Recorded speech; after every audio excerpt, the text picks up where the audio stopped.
आप सबका इस प्रेस वार्ता में स्वागत है। दो महत्वपूर्ण विषय हैं।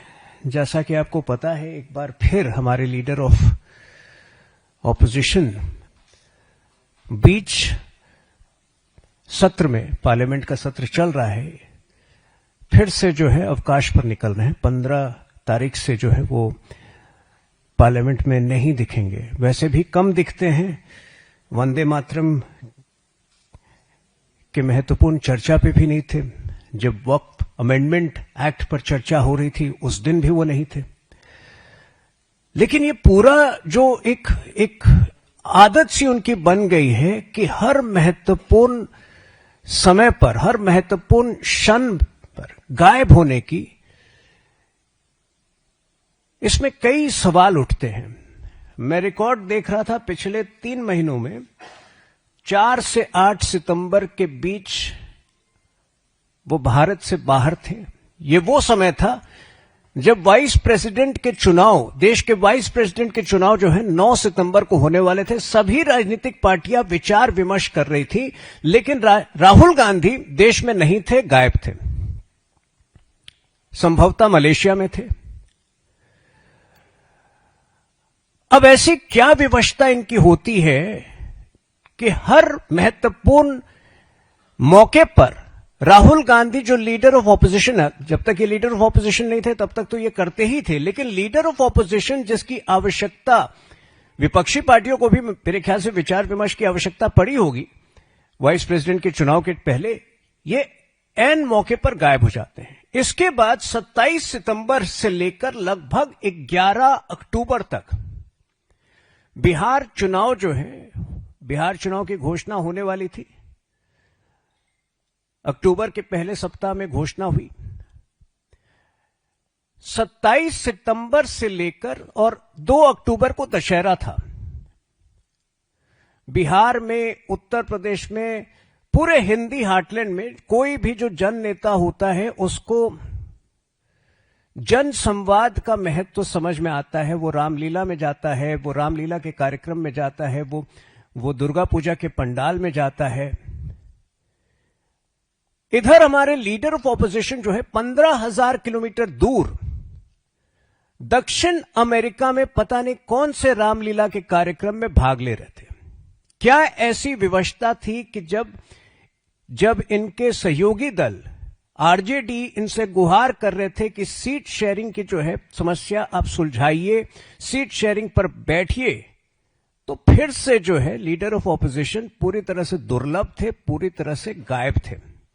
अब एक बड़ा प्रश्न यह उठता है कि जब लीडर ऑफ ऑपोजिशन ऐसे समय पर गायब होते हैं तो उनकी आइटिनरी, वो कहां जाते हैं, वो ऑफिशियल विजिट है, अनऑफिशियल विजिट है, ये क्यों नहीं साझा की जाती है? देश से आखिर क्या छुपा रहे हैं लीडर ऑफ ऑपोजिशन? क्योंकि जब दक्षिण अफ्रीका गए तो पहले 3-4, दक्षिण अमेरिका जब गए तो पहले 3-4 दिन क्या किए समझ में नहीं आया, कोई इंफॉर्मेशन नहीं थी।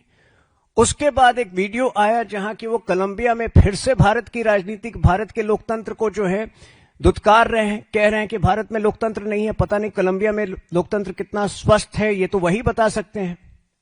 उसके बाद 3 दिन बाद एक वीडियो आया जिसमें कि वो कॉफी बनाने की प्रक्रिया को समझ रहे हैं। अरे यहां भी हमारे ट्राइबल्स जो हैं मेहनत करके अराकू कॉफी का उत्पादन कर रहे हैं, लेकिन राहुल गांधी वहां ब्राजील की कॉफी की हिमायत कर रहे हैं। लेकिन जो बड़ा प्रश्न ये उठता है, 20 नवंबर को मिशेल बैचलेट, जो कि चिली की भूतपूर्व प्रेसिडेंट है और जो पिछले कुछ वर्षों में निरंतर भारत की निंदा करती आई है, आर्टिकल 370 के निरस्तीकरण के विषय पर भी और सीएए के विषय पर भी जो निरंतर भारत की निंदा करती आई है, क्या ये जो 15 दिन की उनकी यात्रा थी दक्षिण अमेरिका में, क्या इसमें उन्होंने उनसे भी मुलाकात की थी? और क्या उनको मिशेल बैचलेट को कन्विंस करने में इतना समय लग गया कि यह पुरस्कार इंदिरा गांधी पीस अवार्ड आपको मिल रहा है और आपको स्वीकार करना होगा? अब कांग्रेस किसको पुरस्कार देती है तो कांग्रेस की सोच को दर्शाता है। मिशेल बिशलेट, जिसने हमेशा भारत की निंदा की है। लेकिन आखिर मेरा प्रश्न यह है कि राहुल गांधी की ऐसी क्या विवशता होती है कि लीडर ऑफ ऑपोजिशन होने के बावजूद वो जो भारत में उनकी जिम्मेदारियां हैं उससे परे हटकर, उससे अलग हटकर अनजान जगहों पर अनजान लोगों से मिलते रहते हैं। और अभी 15 से 19 दिसंबर तक जब पार्लियामेंट का सेशन सक्रिय है, पार्लियामेंट का सेशन चल रहा है, 13 इंपॉर्टेंट बिल्स इस सेशन में पास होने वाले हैं। आज भी एक महत्वपूर्ण डिस्कशन चल रहा है और इनमें से कई बिल्स अगले सप्ताह जो है डिस्कशन के लिए आएंगे।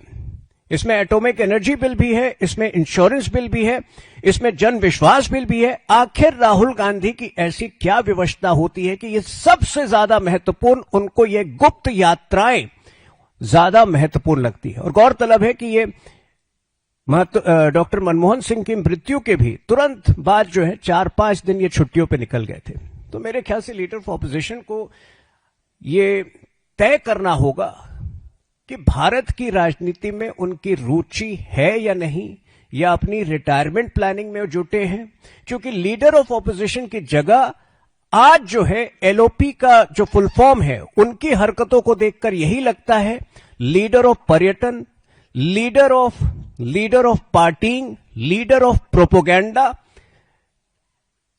किसी भी तरह से leader of opposition Rahul Gandhi आज नहीं दिखते हैं।